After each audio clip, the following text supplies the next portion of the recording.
अब तक हमने देखा कि किस तरह शाजिल को सबने तनहा छोड़ दिया और शाजिल अपने पुराने दोस्त साजिद के घर चला गया।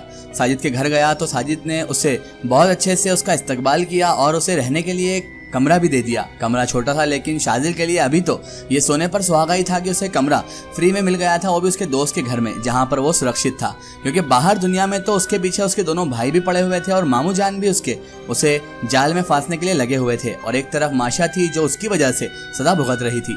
बहरहाल जैसे ही वो घर में आता है और रात को जब वो साजिद के घर में अपने कमरे में बैठा हुआ होता है तो वहाँ उसे नींद नहीं आती है। तभी अचानक उसे कमरे में किसी की आवाज़ आती है। वो कमरे में उसने जो दिन में तस्वीर लगी हुई देखी थी, अचानक उसकी आंखें बदलने लगती है और उसमें से माशा की आंखें नजर आती है और उसके बाद उसके लब खुलते हैं और माशा शाजिल से बात करती है। माशा शाजिल को बताती है कि किस तरह उसके साथ जुल्म सितम हो रहा है उसके खुद के वालिद की वजह से। उसके वालिद उसे कहीं पर भी जाने नहीं दे रहे हैं, उसका जिस्म छीन चुके हैं और उसे कैद करके रखा गया है, लेकिन फिर भी वो शाजिल से मिलने आ रही है। बहुत देर तक शाजिल और माशा की बातें होती रहती है और शाजिल को माशा बताती है कि मोहब्बत करना इतना बड़ा गुनाह है जिसकी सजा हम इस तरह से भुगत रहे हैं। हमें तो पता भी नहीं था कि हमारा मिलना जुलना या हमारी मोहब्बत करना इस कदर लोगों को भारी पड़ेगा और लोग इस कदर हमारे दुश्मन हो जाएंगे। बहरहाल माशा उसे भी सब बधाई हो रही होती है कि अचानक उसके होंठ गायब हो जाते हैं और छवि बिल्कुल प्लेन हो जाती है तस्वीर, और उसके बाद उस तस्वीर पर अचानक से दूसरी तस्वीर नुमाया होती है और एक और चेहरा उस पर आने लगता है, और ये चेहरा था गुलाम सन्नान का, जो कि उसे ट्रेन में मिला था। और अब आगे अचानक वो तस्वीर अब गुलाम सन्नान की शक्ल इख्तियार करने लगी थी। जैसे उसकी शक्ल पूरी बन गई, मैं पहचान गया कि ये तो वही है जो ट्रेन में मुझे मिला था, नाजिम अरसलान का गुलाम सन्नान। अचानक वो मुझे घूरने लगा और ऐसा लगने लगा जैसे उसने मुझे अपनी नजरों से जकड़ लिया है, और अचानक फिर वो मुझसे कहने लगा, तुम अपनी बात से फिर रहे हो, तुम अपनी जिंदगी के लिए बुरे रास्ते चुन रहे हो। कहा गया था तुम्हें कि माशा को नफरत करने पर मजबूर कर दो, उसके साथ बेवफाई करो, उसे धोखा दो और उसे अपनी बेवफाई का एहसास दिलाओ। यही कहा गया था ना तुम्हें, तुम्हारे समझ में नहीं आ रही है क्या? न जाने क्यों गुलाम सन्नान की ये बात सुनकर मेरे दिल में नफरत सी जाग उठी और मैंने घुर्राते हुए आवाज में कहा, गुलाम सन्नान, गुलाम तू है नाजिम अरसलान का, मैं नहीं हूँ, समझ गया? तू हो या फिर तेरा आका नाजिम अरसलान। तुम लोग कौन होते हो मुझे मेरी मर्जी के खिलाफ मजबूर करने वाले, मुझ पर हुक्म चलाने वाले? तुम आखिर होते कौन हो? क्या हक पहुंचता है तुम्हें इस बात का कि तुम मुझसे अपनी ख्वाहिश का एहतराम करवाने की? ये नामुमकिन बात है। जो कुछ तुमसे किया जाता है तुम कर लो, धमकियां दे दे के तुम खुद ही शर्मिंदा हो गए हो। जाओ जाकर अपने आका नाजिम अरसलान से कह दो कि मैं कभी वो नहीं करूंगा जो वो चाहता है, समझ गए तुम? चाहे उसके बाद उसके लिए मुझे कितना भी नुकसान क्यों ना उठाना पड़े, मेरी जान ही क्यों ना ले लो तुम लोग। तभी गुलाम सन्नान ने मुझे गजबनाक निगाहों से देखा और उसके बाद वो तस्वीरों में से लकीरें मिटती चली गई और तस्वीर फिर से असली हालत में आ गई। जो उस भिखारन की तस्वीर थी अब वो असली हालत में आ चुकी थी, और ये जो अजीबोगरीब ड्रामा था, जो पूरा माजरा चल रहा था, ये साजिद के घर पर हो रहा था और उस बेचारे को तो कोई अंदाजा ही नहीं था, लेकिन मैं जानता था कि बाद में उसे कोई अंदाजा भी नहीं होगा। मैं रात भर जागता रहा, मुझे उसके बाद नींद ही ना आई। मैं रात भर यही सोचता रहा कि साजिद जैसा दोस्त अगर दुनिया में ना हो तो दुनिया से दोस्ती का वजूद ही खत्म हो जाए, लोग दोस्ती करना ही छोड़ दें, और दोस्ती के नाम पर लोग अपने मतलब निकालने वाले तो बहुत सारे हैं, लेकिन दोस्ती के नाम पर साजिद जैसा दोस्त वाकई में दोस्ती की मिसाल है। हर नेकी के साथ बदी का तसव्वुर होता है। साजिद था जो बहुत ही मोहब्बत से मेरे साथ अब पेश आ रहा था। उसके बाद तो ना तो मुझे माशा किसी दूसरी शक्ल में नजर आई और ना ही कोई ऐसा अमल हुआ जिससे मुझे कोई हिंट मिलती या फिर नाजिम अरसलान का वो गुलाम मेरे पास आता। न नाजिम अरसलान ना उसके हक्कारे गुलाम सन्नान की तरफ से कोई कार्रवाई हुई उसके बाद। लेकिन अब मेरे लिए मसाइल तो बढ़ते ही जा रहे थे। मुझे अब साजिद के साथ रहते हुए और उसके घर में खाते पीते हुए बहुत ज्यादा शर्म आने लगी थी, और मैं सोच रहा था कि साजिद और उसके घर वाले ऐसे वजनदार लोग हैं और इतने खुश अखलाक लोग हैं, इतने अच्छे लोग हैं कि खुद भूखा रहकर वो दूसरों को खाना खिला देंगे और मेहमान नवाजी में कमी नहीं छोड़ेंगे। अभी साजिद मेरे दोस्त की कोई आमदनी भी नहीं थी, वो तो कहीं नौकरी तलाश कर रहा था, लेकिन मजाल है कि दोनों बाप बेटों ने मुझसे कहा हो कि मैं कब तक उनके साथ रहूंगा। वो तो मुझे ऐसा बर्ताव कर रहे थे जैसे मैं उनके घर का मेंबर हूँ।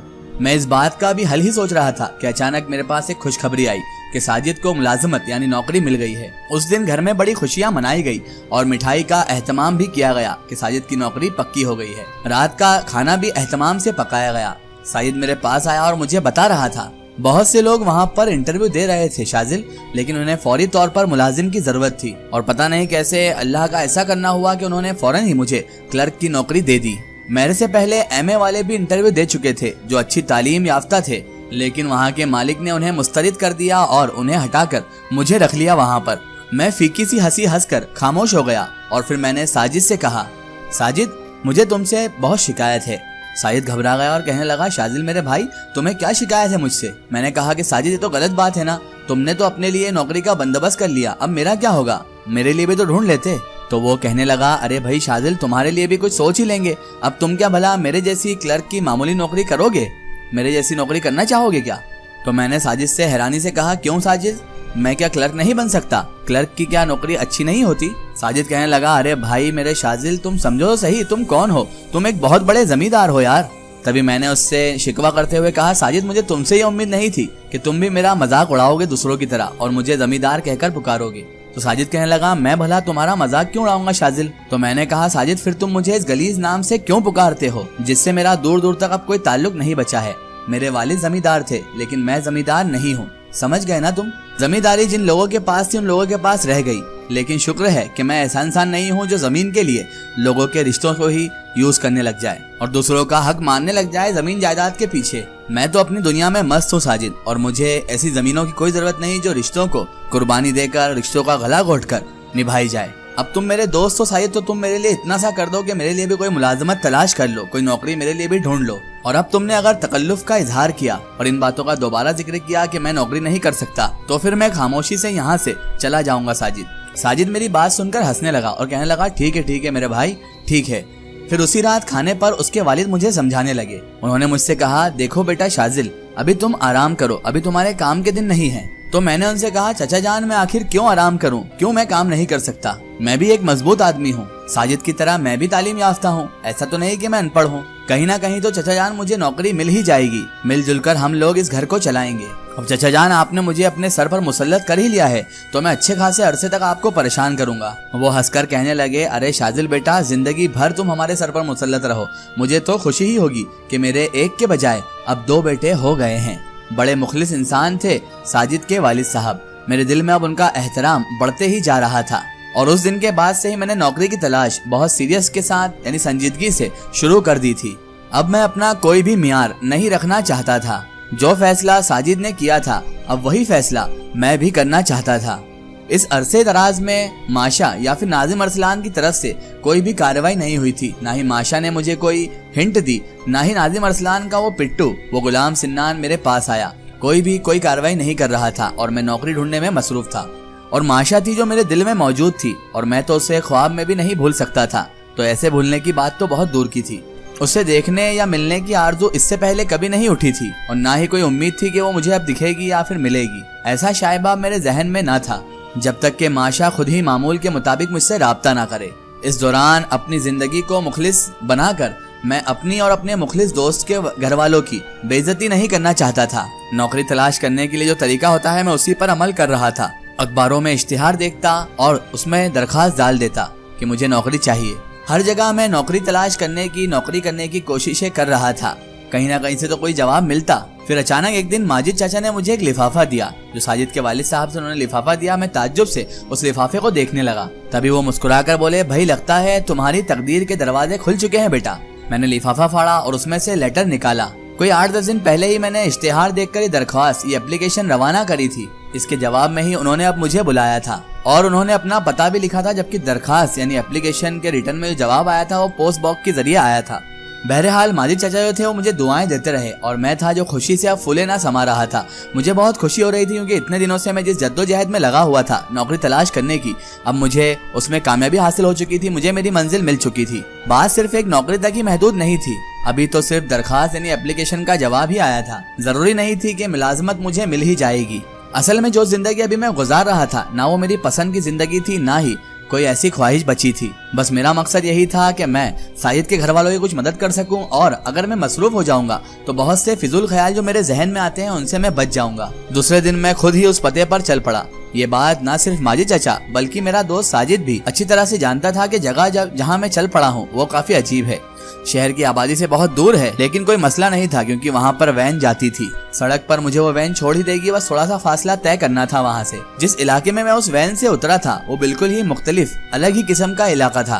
आबादी बेशक थी लेकिन मकानात अभी तामीर ही हो रहे थे। कभी पुरानी आबादी भी यहाँ पर हुआ करती होगी क्योंकि बाज जगह पुरानी इमारतें अलग ही खड़ी हुई दिख रही थी वहाँ पे। मैंने उसके बाद इधर उधर निगाहें दौड़ाई और किसी ऐसे शख्स को तलाश करने की मैं कोशिश कर रहा था जो मुझे उस इमारत का पता बता दे। काफी फासला तय कर लिया जब मैंने, तो उसके बाद मुझे एक शख्स भैंसों को ले जाता हुआ नजर आया। अब वो खैर भैंसों को चराने में मेरी तरफ क्या मुतवज्जो होता, क्या ध्यान देता, इसलिए मैं भागता हुआ उसके पास चला गया और इशारों से उसे रोका। अचानक वो भैंस वाला रुका और मुझे सवालिया नजरों से देखने लगा। मैंने उससे कहा, भाई ये घर नंबर 718 किस तरफ है? तो वो कहने लगा, मुझे तो नहीं मालूम। तो मैंने कहा, देखो यहाँ तुम्हारे अलावा तो कोई भी नहीं भाई। तो वो कहने लगा, साहब इधर तो दूर दूर तक कोई नहीं रहता है, आपको किसी ने गलत पता दे दिया है शायद। पहले ये जमीनें आबाद थी, यहाँ कोठियाँ बनी हुई थी, लेकिन अब तो ये खत्म हो चुकी है साहब। नई कोठियाँ बन रही है मगर वो उस तरफ है। तभी मैंने उससे पूछा, वो जो इमारत नजर आ रही है उसका नंबर क्या है भाई? मैंने एक दूर नजर आने वाली इमारत की तरफ उसे इशारा किया था और फिर खुद ही मैं चौंक पड़ा क्योंकि यहाँ से उस इमारत की दीवार पर साफ तौर पर 718 लिखा हुआ आ रहा था। किसी ने काले रंग की स्याही से 718 नंबर का चित्र बहुत बड़े अंदाज में लिखा था। मैंने मुस्कुराकर कहा, चलो यार भाई रहने दो, मेरी मुश्किल हल हो गई। तो वो कहने लगा, कैसे हल हो गई? तो मैंने कहा, अरे भाई देखो ना, सामने तुम्हारे सामने की तो बात है, उस इमारत पर 718 नंबर लिखा हुआ है। तभी वो कहने लगा, साहब जी शायद दिमाग खराब हो गया है आपका, वहाँ तो बरसों से कोई नहीं रहता है। मैंने कहा, तुम्हें कैसे मालूम? तो वो कहने लगा, लो जी, इस पार के ही रहने वाले हैं हम साहब जी, दरिया के पार के। मगर हम तुम्हें क्या बताएं साहब जी, 12-15 साल से हम इधर से ही गुजरते हैं, हमें तो आज तक वहाँ पर कोई चिड़िया का बच्चा भी नजर नहीं आया। मैंने हंस के कहा, भाई तुमने सिर्फ चिड़िया के बच्चे ही तलाश किए होंगे। और इतना सुनने के बाद वो गुस्सा करके आगे बढ़ गया। किसी को क्या जरूरत पड़ी है कि किसी के बात की तकदीद करे, लेकिन 718 नंबर इमारत मुझे मिल गई थी और लिफाफे पर भी यही लिखा हुआ था। वैसे ये जो इलाका था वो बड़ा अजीब था, दूर दूर तक मुझे कोई बंदा या बंदे की जात नजर नहीं आ रही थी। मेन रोड से काफी दूर हटकर जगह थी। मैंने सोचा चलो कुछ भी है, काम की जगह तो देखें। मैं उस इमारत के पास आखिर पहुंच गया। उसकी दीवारों पर बड़े बड़े शीशे लगे हुए थे, जबकि उसका जो गेट था वो टूटा ही पड़ा हुआ था।